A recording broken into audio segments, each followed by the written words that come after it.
বিসমিল্লাহির রহমানির রহিম। সীমা kitchen food. আমি আজকে আপনাদের কাছে একটা রেসিপি নিয়ে আসি। এই যে বেগুন আলু দিয়ে আমি আজকে কার্পু মাছ রান্না করব। এই যে আপনারা ফুল ভিডিও দেখুন যে আমি কীভাবে রান্না করি, আপনারা সেভাবে চেষ্টা করবেন। আমি এখন রান্নার কাজে চলে যাচ্ছি। আমগুলো মাছগুলো ভাজার জন্য এখানে আমি কিছু সয়াবিন তেল দিয়ে দিলাম। এখানে আমার তেলগুলো গরম হয়ে যাচ্ছে, তাই আমি সবগুলো মাছ দিয়ে দিলাম। এই দেখেন, এই যে আমার মাছটি হয়ে গেছে। এটাতে আমি সবগুলো মাছ তুলতে ফেলতেছি। এই যে আমার মাছগুলো ভাজা হয়ে গেছে, তাই আমি সবগুলো মাছ আমি তুলে ফেলবো।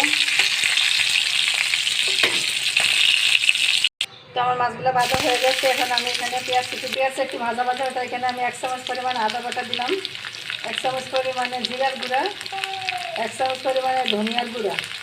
মাছের এখানে আমি একটু পানি দিয়ে দিলাম। 1 চামচ পরিমাণে হলুদের গুঁড়া, 1 চামচ পরিমাণে মরিচের গুঁড়া, দিয়ে দিলাম পরিমাণ মতন লবণ। মশলাগুলো এখানে আমি 10 মিনিটের মতন কষাইছি। তাই এখানে কেটে রাখা আলু বেগুনগুলো আমি দিয়ে ফেললাম।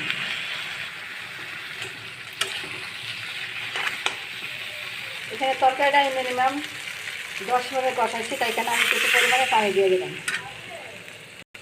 দেখেন কত সুন্দর একটা কালার চলে আসছে। এখন আবার মাছটা দিয়ে ফেললাম। তরকারিটা আমার এই যে শেষের মতো হয়ে আসছে। দেখুন আমার কার্পু মাছের তরকারিটা কেমন সুন্দর হয়েছে। এবং প্লিজ আপনারা লাইক কমেন্ট করুন। আপনারা আমার মতো রান্না করে খেয়ে আমাকে লাইক কমেন্ট করুন। নতুন হয়ে থাকলে সাবস্ক্রাইব করুন। আল্লাহ হাফেজ।